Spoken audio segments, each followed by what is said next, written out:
Bharatiya Janata party జాతీయ నాయకత్వం Bharatiya Janata party తరఫున పోటీ చేసే లోక్సభ అభ్యర్థులు ఏకంగా 195 మంది అభ్యర్థులను ప్రకటించింది. ఒక సంచలనం. ఈసారి ప్రధానమంత్రి మోదీ యొక్క లక్ష్యం 370 బీజేపీ లోక్సభ సభ్యులు గెలవాలి. ఎన్డీఏ కూటమి 400 సంఖ్య దాటాలని లక్ష్యం పెట్టుకున్న తరుణంలో ప్రతిపక్ష పార్టీలు ఇండియా కూటమి పొత్తులతోనే వాళ్ళు సతమతమవుతున్న తరుణంలో ఏకంగా 195 మంది అభ్యర్థుల జాబితా విడుదల చేస్తే వాళ్ళు ఒక్కసారి ఆశ్చర్యచకితులయ్యారు రాజకీయ పార్టీలన్నీ కూడా. తెలంగాణ రాష్ట్రానికి వస్తే 17 లోక్సభ నియోజకవర్గాలకు గాను 9 నియోజకవర్గాల్లో ప్రకటించడం ఒక విశేషం.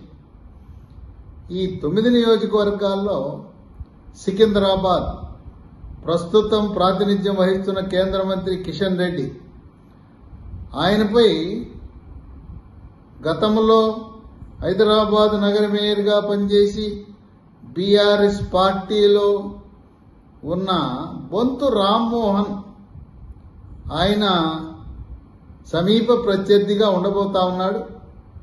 ఈ నియోజకవర్గంలో కిషన్ రెడ్డి 1,00,000 ఓట్ల పైగా మెజార్టీతో భారతీయ జనతా పార్టీ తరఫున విజయం సాధించబోతా ఉన్నాడు.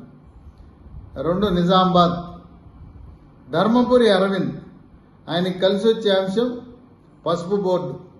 పసుపు బోర్డు ఏర్పాటు చేయటం, పసుపు బోర్డు ఏర్పాటు చేయడమే కాదు, ఈ రోజున పసుపు క్వింటాల్ ధర 14,000 రూపాయలు ఉన్నది. ఎన్నడూ లేని విధంగా నిజామాబాద్ నియోజకవర్గ పరిధిలో ఉండే ఆ లోక్సభ పరిధిలో ఉండే 7 అసెంబ్లీ సెగ్మెంట్లో ఉన్న పసుపు రైతుల ఆనందానికి అవధులు లేవు. అందువల్ల ఆయనకి సమీప ప్రత్యర్థి కాంగ్రెస్ పార్టీ తరఫున జీవన్ రెడ్డి పోటీ చేసిన అరవింద్ 1,00,000 ఓట్ల పైగా మెజార్టీతో విజయం సాధించబోతా ఉన్నాడు. ఇక 3 చేవెళ్ల. చేవెళ్లలో కొండా విశ్వేశ్వరరెడ్డి పోటీ చేయబోతున్నాడు బీజేపీ తరఫున. అక్కడ అభ్యర్థులు లేక బీఆర్ఎస్ పార్టీ నుంచి కాంగ్రెస్ పార్టీ సునీతా మహేందర్ రెడ్డి సతీమణి వికారాబాద్ జిల్లా పరిషత్ చైర్మన్ పోటీ ఇవ్వబోతా ఉంది. ఇక విశేషం ఏంటంటే ఈరోజు ప్రకటించిన 9 నియోజకవర్గాల్లో కూడా బీఆర్ఎస్ ఎక్కడ కూడా సోదిలో కూడా అడ్రస్ కూడా ఉండే పరిస్థితి లేదు. కాస్తో కూస్తో పోటీనిచ్చేది కాంగ్రెస్ పార్టీ మాత్రమే. ఇక అక్కడ కొండా విశ్వేశ్వరరెడ్డి విజయం నల్లేరు మీద నడక. 1,00,000 ఓట్ల పైగా మెజార్టీతో ఆయన విజయం సాధించబోతా ఉన్నాడు. ఇక 4వది మల్కాజిగిరి నియోజకవర్గం. అక్కడ ఈటెల రాజేందర్, ఆయన తనకున్న అనుభవంతో తనకున్న పరిచయాలతో విజయం సాధించడం తథ్యం. ఆయన విజయం నల్లేరు మీద నడక. ఇక్కడ కూడా 1,00,000 ఓట్ల పైగా మెజార్టీతో విజయం సాధించబోతా ఉన్నాడు. 5 భువనగిరిలో డాక్టర్ బూర నర్సయ్య గౌడ్, ఆయన ప్రముఖ శస్త్రచికిత్సా నిపుణులు, గ్యాస్ట్రో ఎంట్రాలజిస్టు. ఆయన తనదైన శైలిలో ప్రజలకు చేరువై అక్కడ కూడా 1,00,000 ఓట్ల పైగా మెజార్టీని సాధించే దిశగా అడుగులు వేస్తా ఉన్నారు. ఇక 6 కరీంనగర్ బండి సంజయ్ ఆయన విజయం ఎవరు ఆపలేరు. ఆయనకి సమీప కాంగ్రెస్ ప్రత్యర్థి ప్రవీణ్ రెడ్డి మాజీ ఎమ్మెల్యే, ఆయన ఏ రకంగా కూడా ఆయనకి గట్టి పోటీ ఇచ్చే పరిస్థితి లేదు. ఇక 7 జహీరాబాద్, గతంలో 2 సార్లు బీఆర్ఎస్ పార్టీ తరఫున పోటీ చేసి గెలిచిన బీబీ పాటిల్. అక్కడ లింగాయత్ సామాజిక వర్గం చాలా అధికంగా ఉంటారు ఈ లోక్సభ పరిధిలో. ఈ లింగాయతులందరూ కూడా బీబీ పాటిల్ని ఆదరిస్తారు. ఈసారి కూడా ఆయన విజయం తథ్యం. ఆయనపై పోటీ చేసే కాంగ్రెస్ అభ్యర్థి సురేష్ షట్కర్. ఇక 8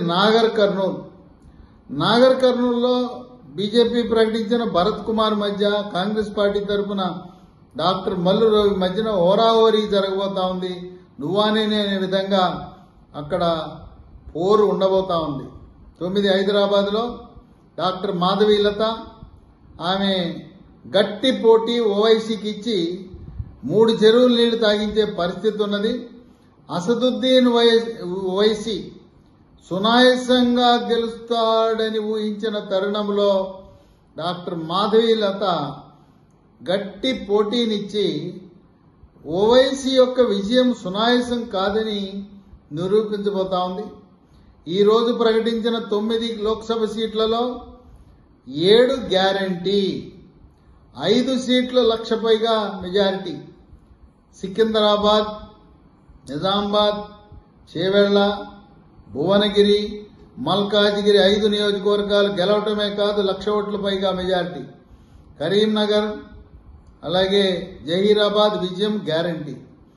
ఇక నాగర్ కర్నూలులో, హైదరాబాద్ 2 లోక్సభ సీట్లలో నువ్వా నేనా అనే విధంగా ముందుకు సాగుతోంది. నవంబర్ 30న జరిగిన శాసనసభ ఎన్నికల్లో గ్రామీణ పట్టణ ప్రాంతంలో కారు పార్టీకి అలాగే హస్తం పార్టీ కాంగ్రెస్కి బీఆర్ఎస్కి ఓటు వేసిన వాళ్ళు ఓటర్లు ప్రధానమంత్రిగా మోదీ కావాలని కమలం పార్టీకి ఓటు వేయాలనుకోవటం విశేషం. అన్ని సర్వేలు కూడా ప్రస్తుత పరిస్థితుల్లో 17 లోక్సభ సీట్లలో కనీసము 12 లోక్సభ సీట్లలో విజయం సాధించే అవకాశం ఉన్నదని ఊహాగానాలున్నాయి. కేసీఆర్ యొక్క ముద్దుల కుమార్తె కవితను సిబిఐ అరెస్టు చేస్తే 17 లోక్సభ సీట్లకు గాను 15 సీట్లలో విజయం సాధించిన ఆశ్చర్యం లేదు. ఈ లోక్సభ ఎన్నికల్లో బీఆర్ఎస్ పార్టీకి 1 సీటు కూడా లభించదు. 1 సీట్లో కూడా గెలిచే అవకాశం లేదు. కాంగ్రెస్ పార్టీ 1-2 సీట్లు పరిమితమయ్యే పరిస్థితి ఉన్నది. ఖమ్మం, నల్గొండ మినహాయించి ఎక్కడా కూడా కాంగ్రెస్ పార్టీకి బలం లేదు. ఈ లోక్సభ ఎన్నికల్లో ప్రధానమంత్రి మోదీ హవాతో తెలంగాణ రాష్ట్రంలో భారతీయ జనతా పార్టీ, కమలం పార్టీ, పువ్వు పార్టీ విజయభేరి మోగించబోతున్నది.